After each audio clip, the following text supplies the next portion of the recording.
Good evening. My name is Judy DeMornay McDaniel, and I am going to be facilitating Parent Chat. Today's topic is how to do well in school.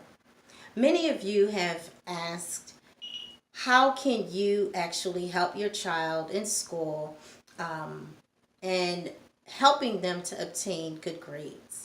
And so we wanted to chat a little bit about this subject because I think that there's a number of different things that you can do as a parent and basically use the information that your children are getting in school and actually reviewing the information at home. But in order for you to do that, we do have a few tips that I have used, as well as other parents that I have been involved with have used as well. And so kind of let's go over some of these things together.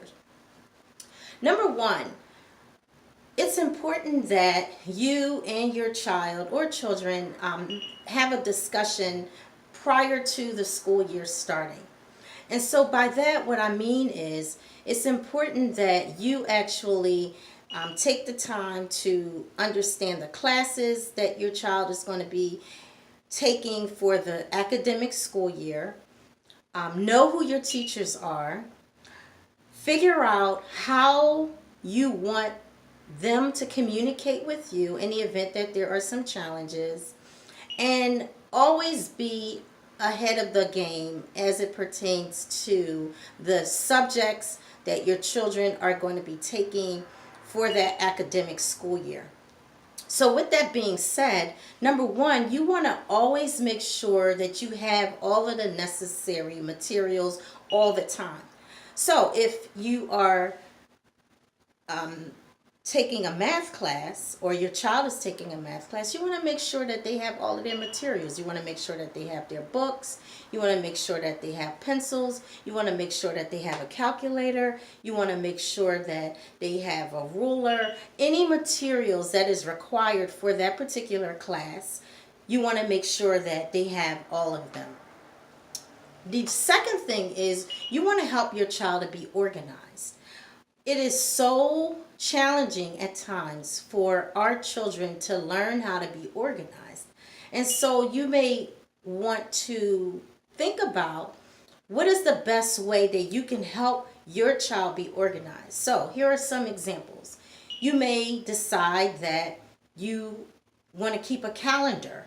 I know as a mom, one of the things that I often do is I have a calendar in every room, and then we identify the dates in terms of when your child is taking a quiz, when your child's project is due, when your child's test is due, when your child's homework is due. So all of those things are extremely important. But if they're not organized and they don't have it in a calendar, then that makes it that much more difficult. So what we do at our house is we always make sure that my daughter has a calendar.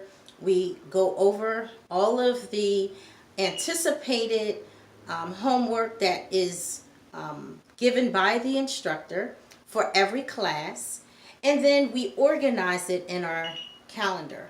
Now, you can either, depending on your child's age, you can actually print out every month or every week, depending on your child, a calendar, and then have your child write down all of his or her assignments, different tests that are going to be coming up, homework assignments that are due, and put them all and organize them in a calendar.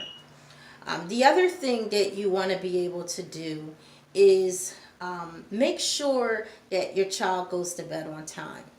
In order for your child to increase his or her attendance, you want to make sure that everything before they go to school the next day is actually organized that evening. Just like we go to work and some of us prep our food, we prep our clothes, you want to do the same thing for your child. And so with that being said, we want to make sure that they get good attendance. We want to make sure that they are not late in the morning. So You want to make sure that they go to bed on time.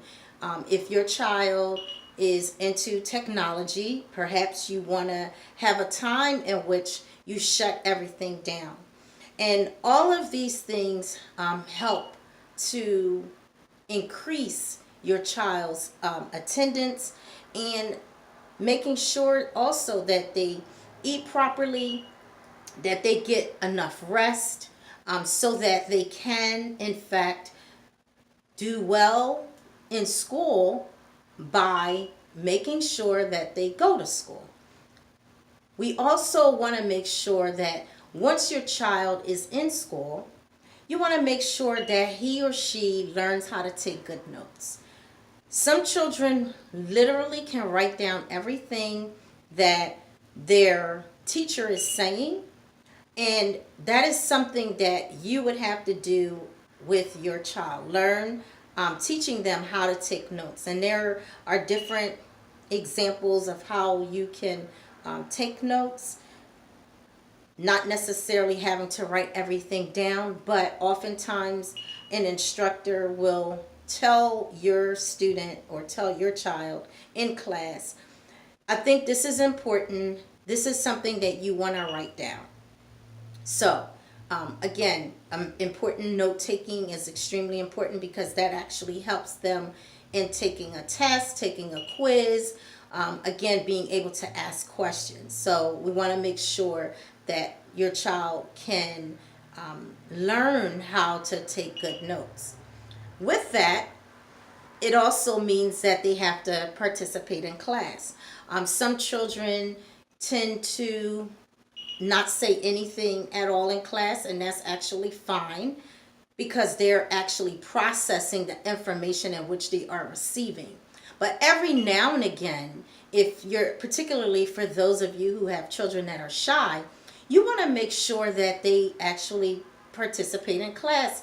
Raise their hand at least once a day in every class. I think that's fair, because class participation actually is like at least 10% of your grade. So you want to ask for your child to make sure that he or she participates in class by raising his or her hand, even if it's just asking a question. You also want to make sure that your child actively listens to what is going on. So that means that while the teacher is talking, he or she should not be with his homeboy or his homegirl in the classroom having a conversation simultaneously with the teacher. If that's the case, then they're going to miss out on what is being said and what is important to know for an upcoming test or an upcoming quiz. So we want to teach our children to actively listen to our teachers, because they're the ones that are actually giving the information. And so as the teacher is giving the information in class, it's actually important for them to listen actively, ask questions, because they do go hand in hand.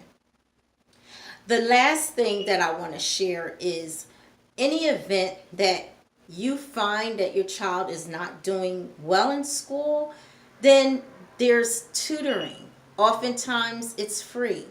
Teachers actually use their lunchtime so that they can actually review the information that was taught in class that your child may not have been comfortable with and understanding it. So after school tutoring is offered. And so you need to know when that teacher offers that particular tutoring session after school. Some of them offer it every day. Some of them offer it once a day. But you just need to know what day that instructor actually offers tutoring. So it is important that you and your child or children have an understanding of what the expectations are. Oftentimes as parents, we tend to assume that our children know what needs to be done, what is expected from you. You are saying to them they know that they should have an A or a B, because that's what you require. But guess what, Mom? Guess what, Dad? If you did not ever have this conversation with them, they're not going to know. So it's extremely important that everybody sits down together prior to school being started. And in this case, now we're in the fourth quarter. So it is my hope that you have already had a conversation with your children. But guess what? It's never too late.